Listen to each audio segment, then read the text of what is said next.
വാസുദേവായ ഹരയേ പരമാത്മനി പ്രണതക്ലേശനാശായ ഗോവിന്ദായ നമോ നമഃ. രാമായ രാമഭദ്രായ രാമചന്ദ്രായ വേധസേ രഘുനാഥായ നാഥായ സീതായ പതയേ നമഃ. ശ്രീ സീതാ ലക്ഷ്മണ ഭരത ശത്രുഘ്ന ഹനുമൽ സമേത ശ്രീരാമചന്ദ്രസ്വാമിനേ നമഃ. യത്ര യത്ര രഘുനാഥകീർത്തനം തത്ര തത്ര കൃതമസ്തകാഞ്ജലിം ബാഷ്പവാരി പരിപൂർണലോചനം മാരുതിം നമത രാക്ഷസാന്തകം. നമ്മൾ 2-ാം സർഗം 89-ാം അധ്യായം. അതിലെന്താ ഭഗവാനോട് പറയുകയാണ്, അങ്ങയുടെ 2 കൈകളിൽ നിന്നാണ് ദിക്പാലകന്മാരുടെ എല്ലാ ദിക്പാലകന്മാരും, ഈ അഷ്ടദിക്പാലകന്മാരൊക്കെയും, പിന്നെ അങ്ങയുടെ കണ്ണുകളിൽ നിന്ന് ചന്ദ്രസൂര്യന്മാരും, കർണങ്ങളിൽ അതായത് ചെവികളിൽ നിന്ന് ദിക്കുകളും ഉണ്ടായി എന്ന് പറഞ്ഞ് നമ്മൾ നിർത്തിയത് നമ്മളെ. അതായത് ഒരു വിരാട് സ്വരൂപം പറയണ പോലെയാണ്. ഇനി 60. ഘ്രാണാൽ പ്രാണ സമുപന്നശ്ചാശ്വിനോ ദേവസത്തമൗ ജംഘാ ജാനൂരു ജഘനാദ് ഭുവർലോകാദയോ ഭവൻ. ഘ്രാണാൽ മൂക്കിൽ നിന്ന് പ്രാണനും സമുൽപ്പന്ന ഉണ്ടായി. ദേവസത്തമൗ അശ്വിനൗ ദേവശ്രേഷ്ഠന്മാരായ അശ്വിനി ദേവന്മാരും, ജംഘാ ജാനൂരു ജഘനാൽ അതായത് കടിതടം അതായത് അരക്കെട്ട്, പിന്നെ ജാനുക്കള്, ഊരു അതായത് തൊടകള്, ജഘനം എന്നിവയിൽ നിന്നും ഭുവർലോകാദയ അഭവൻ അതായത് ഭൂമി ഭുവർലോകം ഭൂമിയുടെ തൊട്ട് മുകളിലുള്ളത് ഉണ്ടായിന്ന്. അതായത് ഭഗവാന്റെ മൂക്കിൽ നിന്ന് പ്രാണവായുവും ദേവശ്രേഷ്ഠന്മാരായ അശ്വിനി ദേവകളും ഉണ്ടായി. കണങ്കാല്, മൊട്ട, തൊട, അരക്കെട്ട്, ജഘനം അരക്കെട്ടാണ്, ജംഘ കണങ്കാലാണ്, ജാനു മൊട്ട, ഊരു തൊട അതാണ്. അപ്പോൾ കണങ്കാല്, മൊട്ട, തൊട, അരക്കെട്ട് എന്നീ ഭാഗങ്ങളിൽ നിന്ന് ഭുവർലോകം തുടങ്ങിയ ഊർധ്വലോകങ്ങളുണ്ടായി, മുകളിലുള്ള ലോകങ്ങൾ ഉണ്ടായി. അതാണ് മൂക്കുന്ന പ്രാണവായു. അശ്വിനി ദേവകൾ പിന്നെ എന്താണ് ദേവശ്രേഷ്ഠന്മാരുണ്ടായി മൂക്കുന്ന, അതായത് അശ്വിനി ദേവകളും പ്രാണവായു ഉണ്ടായി. പിന്നെ ഈ കണങ്കാല, മൊട്ട, തൊട, അരക്കെട്ട് ആ ഭാഗങ്ങളിൽ നിന്ന് ഊർധ്വലോകങ്ങൾ അതായത് മുകളിലുള്ള ലോകങ്ങളുണ്ടായി. പക്ഷേ പിന്നെ ഭാഗവതത്തിൽ അരക്കെട്ട് ഭൂമിയാന്നാണ് കേട്ടോ. എന്തെങ്കിലും ആവട്ടെ, ആ ഭൂമിയും ഭൂമിക്ക് മീതുള്ള ലോകങ്ങളും അങ്ങനെയാണ് കേട്ടോ. ഭാഗവതത്തിൽ അരക്കെട്ടാണ് പറഞ്ഞത്. അപ്പോൾ മീതുള്ള ലോകങ്ങളെ പറഞ്ഞാൽ ഭൂമിയും കൂടിയും പെടും, കാരണം താഴുള്ളതൊക്കെ അധോലോകങ്ങളാണല്ലോ. അപ്പം അങ്ങനെ പറയാം. ഭൂമിയും ഭൂമിക്ക് മീതുള്ള 6 ലോകങ്ങളും ഈ 4 ഭാഗത്തു നിന്നുണ്ടായി. പിന്നെ ഘ്രാണാൽ പ്രാണ സമുപന്നശ്ചാശ്വിനൗ ദേവസത്തമൗ ജംഘാജാനൂരു ജഘനാദ് ഭുവർലോകാദയോ ഭവൻ. കുക്ഷിദേശാൽ സമുൽപ്പന്നാശ്ചത്വാര സാഗരാ ഹരേ സ്തനാഭ്യാം ഇന്ദ്രവരുണൗ ബാലഖില്യാശ്ചരേതസഃ. കുക്ഷിദേശാൽ അതായത് കക്ഷത്തു നിന്ന്, കുക്ഷിപ്രദേശത്തിൽ നിന്ന്, ചത്വാര സാഗര 4 സമുദ്രങ്ങളും, അല്ല കുക്ഷി സോറി കേട്ടോ, കുക്ഷി കക്ഷല്ല, എന്താ പറയുക, വയറാണ്. അതാണ് കുക്ഷിദേശാത്, അതായത് വയറിൽ നിന്ന് സാഗര 4 സമുദ്രങ്ങൾ ഉണ്ടായി. സ്തനാഭ്യാം സ്തനങ്ങളിൽ നിന്ന് ഇന്ദ്രനും വരുണനും ഉണ്ടായി. രേതസ്സിൽ നിന്ന് ബാലഖില്യന്മാരുണ്ടായി. അങ്ങയുടെ കുക്ഷിദേശത്തിൽ നിന്ന്, വയറിൽ നിന്ന് 4 സമുദ്രങ്ങളും, സ്തനങ്ങളിൽ നിന്ന് ഇന്ദ്രവരുണന്മാരും, രേതസ്സിൽ നിന്ന് ബാലഖില്യന്മാരും ഉണ്ടായി.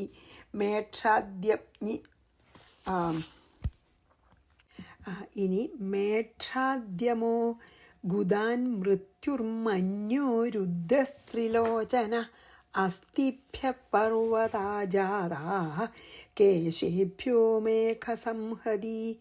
മേഢ്രാദ് അതായത് റീപ്രൊഡക്റ്റീവ് ഓർഗൻ, മേഢത്തിൽ നിന്ന് യമഹ യമനും, ഗുദാദ് ഗുദത്തിൽ നിന്ന് ആനസാണ്, മൃത്യുവും മന്യോഹോ മഞ്ഞുവിൽ നിന്ന്, മഞ്ഞുച്ച ദേഷ്യത്തിൽ നിന്ന്, ത്രിലോചന രുദ്രനും അതായത് കോപമാണ് മഞ്ഞു, രുദ്രനും, അസ്ഥിഭ്യ അതായത് എല്ലുകളിൽ നിന്ന് പർവ്വതങ്ങളും, കേശേഭ്യ അതായത് തലമുടിയിൽ നിന്ന് മേഘങ്ങളും മേഘസമൂഹവും ജാഥ ഉണ്ടായി. ഇതൊക്കെ നമ്മൾ വിരാട് പുരുഷൻ്റെ എങ്ങനെയാണല്ലോ, ഗുഹ്യസ്ഥാനത്തിൽ നിന്ന് അതായത് റീപ്രൊഡക്റ്റീവ് ഓർഗനിൽ യമനും, ഗുദസ്ഥാനത്തിൽ നിന്ന് ആനസിൽ നിന്ന് മലദ്വാരത്തിൽ നിന്ന് മൃത്യുവും, ക്രോധം അല്ലെങ്കിൽ കോപത്തിൽ നിന്ന് രുദ്രനും, എല്ലുകളിൽ നിന്ന് പർവ്വതങ്ങളും തലയിലത്തെ രോമങ്ങളിൽ നിന്ന് മേഘവും ഉണ്ടായി. മേക്ഷാദ്യമോ ഗുദാൻ മൃത്യുർമന്യോ രുദ്രസ്ത്രിലോചന അസ്ഥിഭ്യ പർവ്വതാ ജാതാഃ കേശേഭ്യോ മേഘ സംഹതി. മേഘക്കൂട്ടങ്ങൾ തലമുടിയിൽ നിന്നുണ്ടായി. ഇനി 63. ഓഷധ്യസ്തവരോമഭ്യോ നഖേഭ്യശ്ചഖരാദയ ത്വം വിശ്വരൂപ പുരുഷോ മായാശക്തി സമന്വിത നാനാരൂപ ഇവാഭാസി ഗുണവ്യതികരേ സതി.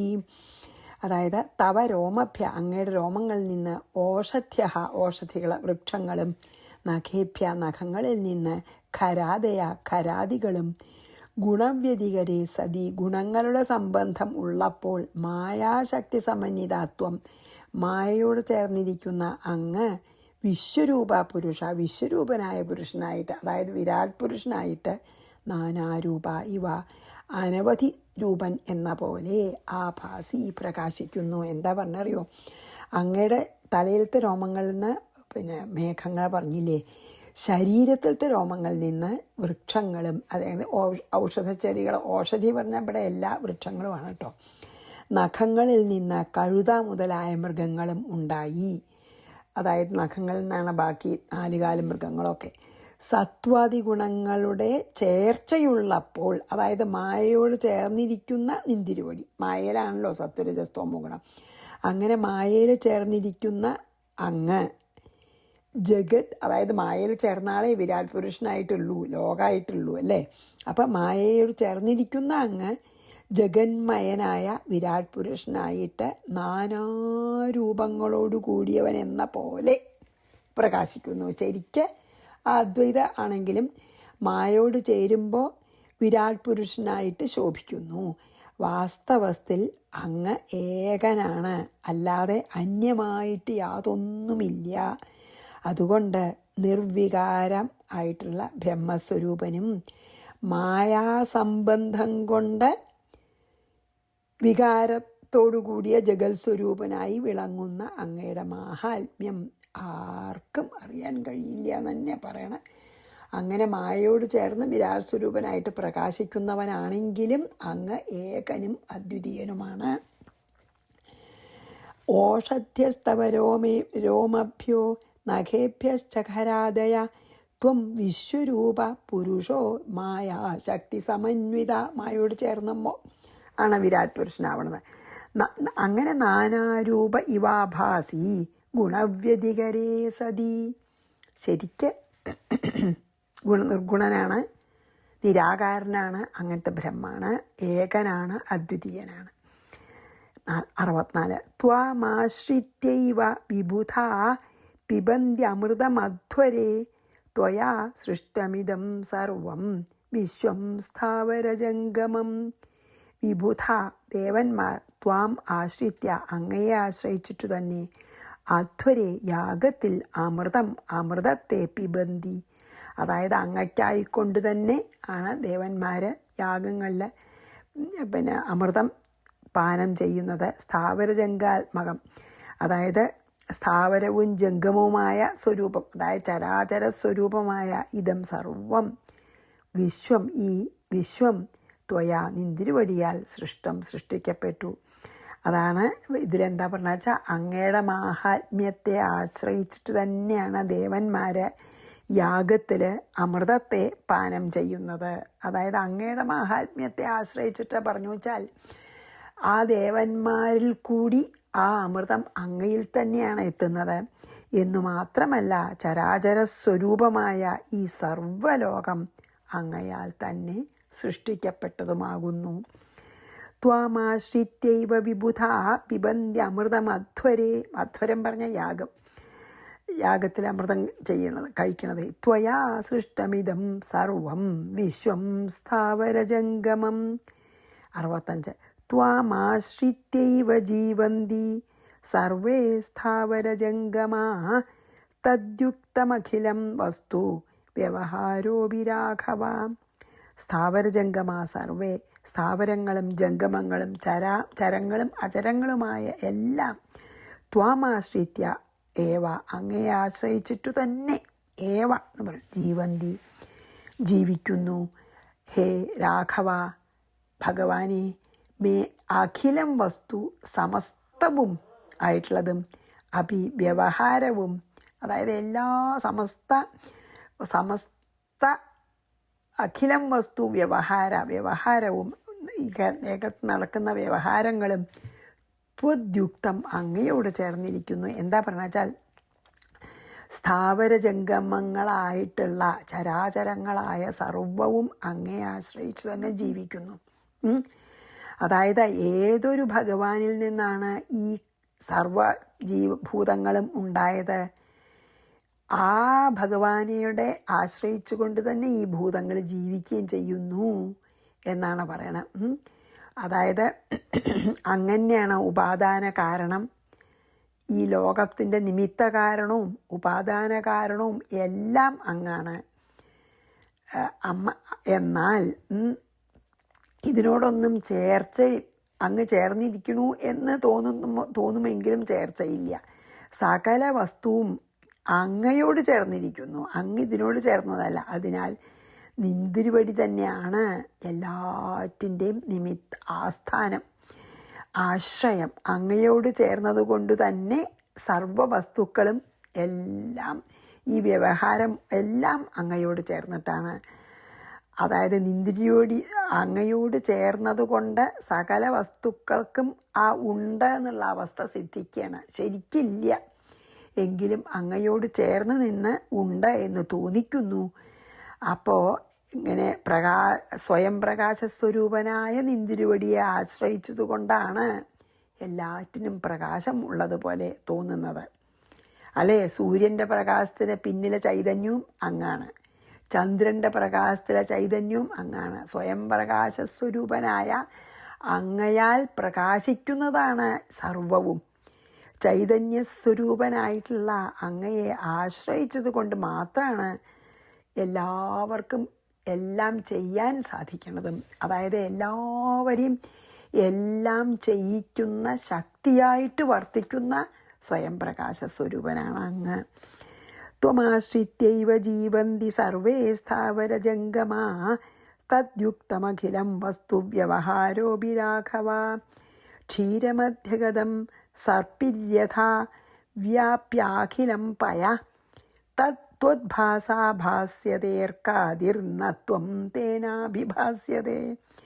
ക്ഷീരമധ്യഗതം സർപ്പി, അതായത് പാലിൽ നമുക്ക് കാണാൻ പറ്റാതെ വെണ്ണ ഉണ്ടല്ലേ, പാലിൽ അലിഞ്ഞു ചേർന്നിരിക്കുന്ന വെണ്ണ.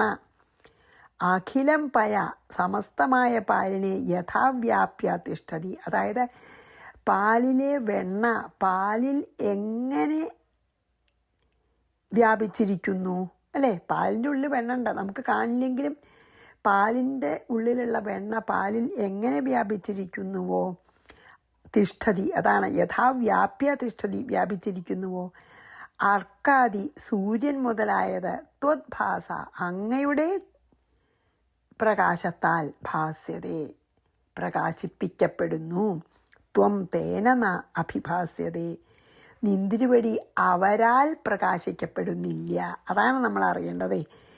എല്ലാ വസ്തുക്കളിലും വ്യാപിച്ചിരിക്കുന്ന നിന്തിരുവടി എന്ന് പറഞ്ഞില്ലേ, അത് എന്താണ് ഒരു ഉദാഹരണം വെച്ചാൽ, പാലിൻ്റെ മധ്യത്തുനിന്ന് നമ്മൾ കലക്കിയെടുക്കണ വെണ്ണ പാലിൻ്റെ സകല ഭാഗങ്ങളിലും ഒരുപോലെ വെണ്ണ വ്യാപിച്ചിരിക്കുന്നത് പോലെ നമുക്ക് കാണാൻ പറ്റില്ല. പാലിൽ വെണ്ണ ഉണ്ട്, അത് സകല ഭാഗങ്ങളിലും വ്യാപിച്ചിരിക്കുന്ന പോലെ അങ്ങ് എല്ലാ ചരാചരങ്ങളിലും വ്യാപിച്ചിരിക്കുന്നു, പാലിലെ വെണ്ണ പോലെ.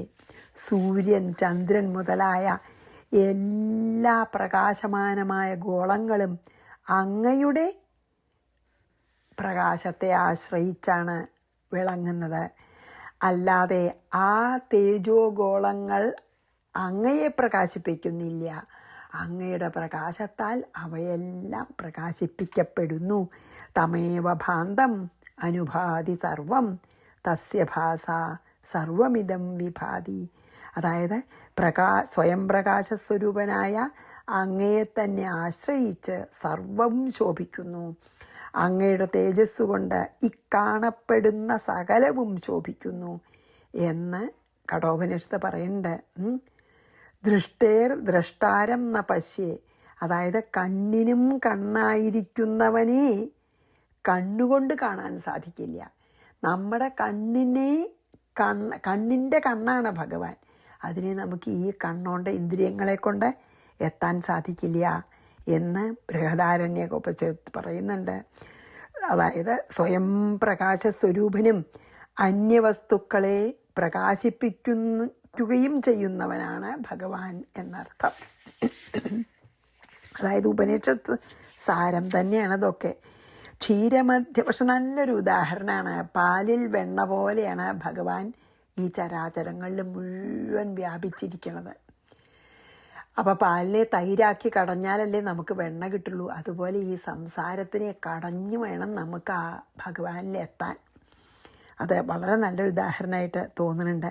ക്ഷീരമധ്യഗതം സർപ്പിര്യഥാ വ്യാപ്യാഖിലം പയഃ ത്വദ്ഭാസാ ഭാസ്യതേർക്കാതിർന്ന ത്വം തേനാഭിഭാസ്യതേ.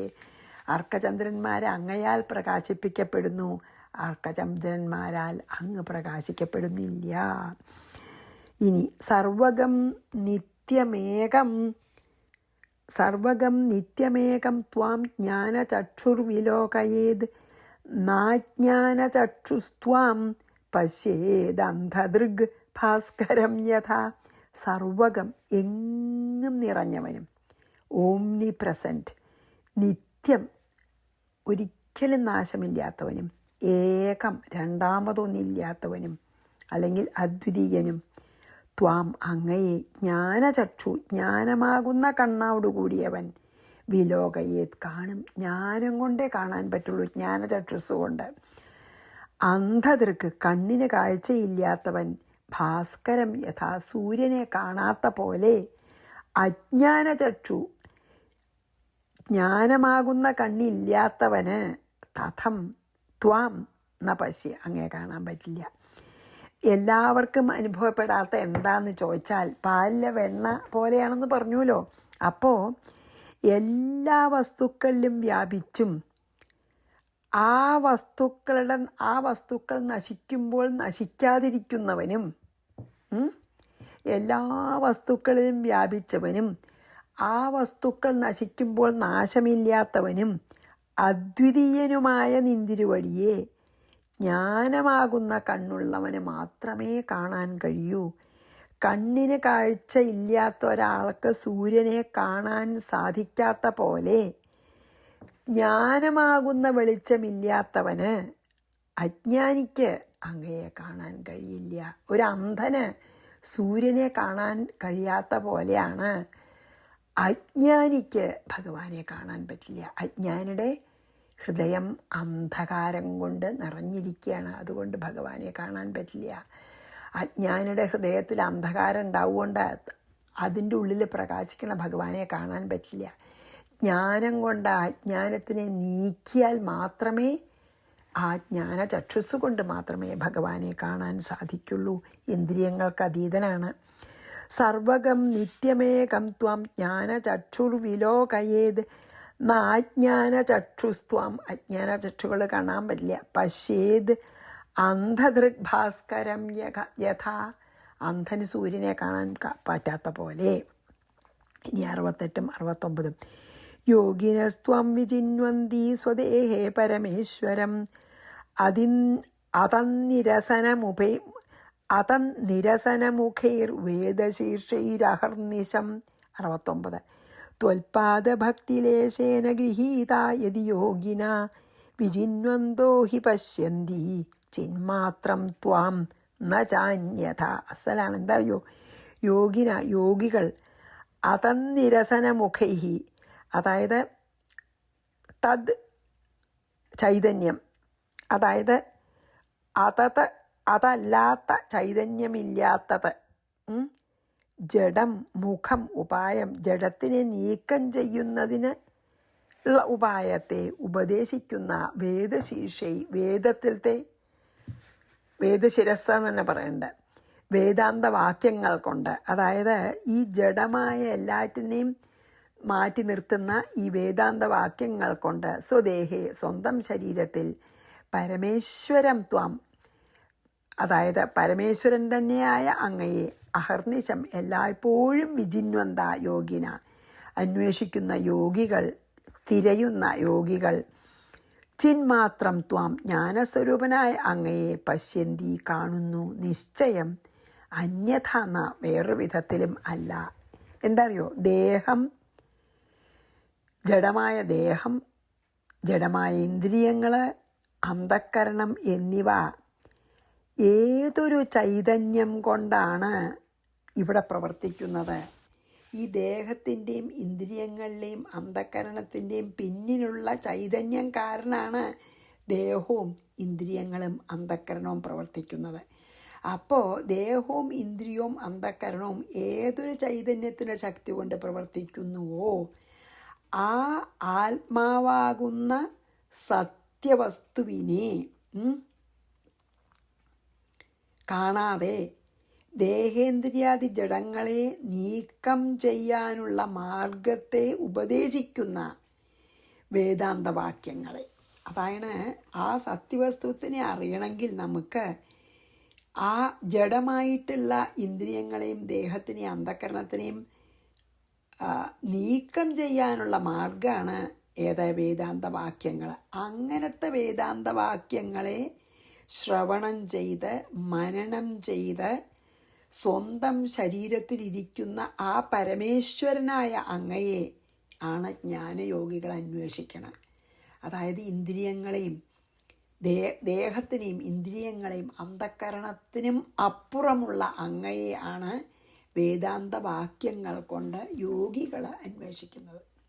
അല്ലേ, അങ്ങ് ഈ ദേഹത്തിനും ഇന്ദ്രിയങ്ങൾക്കും അന്ധക്കരണത്തിനും അതീതമാണ്. അങ്ങനെയുള്ള അതീതമായിട്ടുള്ള ഭഗവാനെ വേദാന്തവാക്യങ്ങൾ ശ്രവണം ചെയ്ത് മനനം ചെയ്താണ് യോഗികൾ അന്വേഷിക്കുന്നത്. അതായത് അങ്ങനെ അന്വേഷിച്ചാലേ ലഭിക്കുള്ളൂ. അതുകൊണ്ട് മാത്രം, അതായത് അവർ അന്വേഷിക്കുന്നു, അതുകൊണ്ട് മാത്രം അവർക്ക് അറിയാൻ കഴിയില്ല. അവർക്ക് ആ അന്വേഷണത്തിൻ്റെ കൂടെ അങ്ങയുടെ പാതാരവിന്ദത്തിലുള്ള ഭക്തിയുണ്ട്. ഭക്തിയോടുകൂടി, അങ്ങയുടെ പാതാരവിന്ദത്തിലുള്ള ഭക്തിയോടുകൂടി ദേഹത്തിനും ഇന്ദ്രിയങ്ങൾക്കും അന്ധക്കരണവും അതീതമായ അങ്ങയെ അവർ വേദാന്തവാക്യങ്ങൾ ഭക്തിയോടെ ശ്രവണവും മനനവും ചെയ്താണ് അന്വേഷിക്കണം. എന്നാൽ മാത്രമേ നിശ്ചയമായിട്ടും അങ്ങയെ ശരിക്കും അറിയാൻ കഴിയുകയുള്ളൂ. ഭക്തിയും കൂടി വേണമെന്ന്. ജ്ഞാനത്തിൻ്റെ കൂടെ ഭക്തിയോടുകൂടി വേദാന്തവാക്യങ്ങളെ ശ്രവണം ചെയ്ത് മനനം ചെയ്താൽ മാത്രമേ അങ്ങയെ അറിയാൻ കഴിയുള്ളൂ എന്നാണ് പറയുന്നത് കേട്ടോ ഈ 2 ശ്ലോകത്തിൽ. യോഗിനസ്ത്വം വിജിന്വന്തി സ്വദേഹേ പരമേശ്വരം, തൻ്റെ ദേഹത്തിലുള്ള ആ പരമേശ്വരനെ അറിയണമെങ്കിൽ ഭക്തിയോടുകൂടി വേദാന്തവാക്യങ്ങൾ അതം നിരസനമുഖേ വേദശീർഷൈരഹർനിശം, വേദാന്തവാക്യങ്ങളെ കൊണ്ട് ഈ ഇന്ദ്രിയങ്ങളെയും ഇതിനെയൊക്കെ അകറ്റണം. ത്വൽപാദഭക്തി ലേശേന, ഭക്തിയോടെ ഗൃഹീത്വാ യതി യോഗിന വിജിന്വന്തോ ഹി പശ്യന്തി, അങ്ങനെ അന്വേഷിക്കുമ്പോഴാണ് കാണുന്നത്.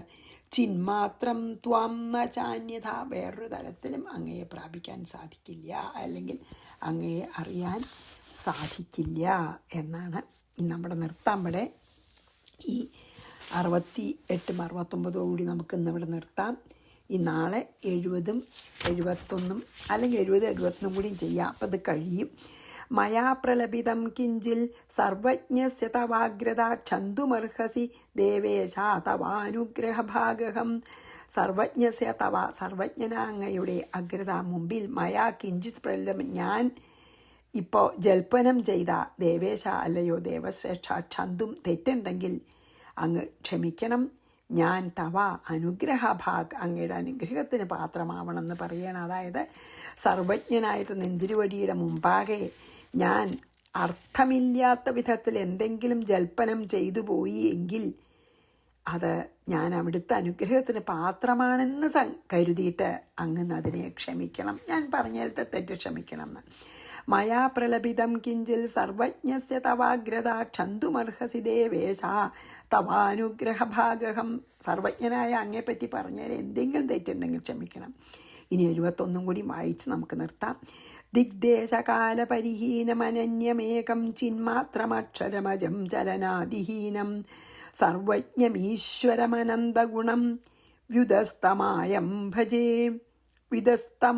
ഭജേ രഘുപതിം ഭജതാമഭിന്നം. എന്താ പറയുക വെച്ചാൽ ഇന്ന ദിക്കിൽ, ഇന്ന ദേശത്തിൽ, ഇന്ന കാലത്തിൽ എന്നുള്ളതിനെയൊക്കെ അതിക്രമിച്ച്, അതായത് ദേശത്തിനും കാലത്തിനും ദിക്കിനും എല്ലാം അതീതനായിട്ട് എല്ലാ ദിക്കിലും ദേശത്തിലും കാലത്തിലുമുള്ള പരിപൂർണ സ്വരൂപനും, അതായത് ഭൂതത്തിലും വർത്തമാനത്തിലും ഭാവിയിലുമുള്ള പരിപൂർണ സ്വരൂപനും സ്വവ്യതിരിക്തമായ വസ്തുവോട് കൂടാത്തവനും ഇന്ന വിധത്തിലിരിക്കുന്നവൻ എന്ന് നമുക്ക് ഉറപ്പിച്ചു പറയാൻ പറ്റാത്തവനും കേവലം ജ്ഞാനസ്വരൂപനും ജനനം മരണം എന്ന വികാരങ്ങളൊന്നുമില്ലാത്തവനും ഗമനം ആഗമനം എന്നുള്ളതില്ലാത്തവനും എല്ലാം അറിയുന്നവനും എല്ലാം ചെയ്യുവാൻ സമർത്ഥനും എല്ലാവരെയും തൻ്റെ ചൈതന്യം കൊണ്ട് പ്രവർത്തിപ്പിക്കുന്നവനും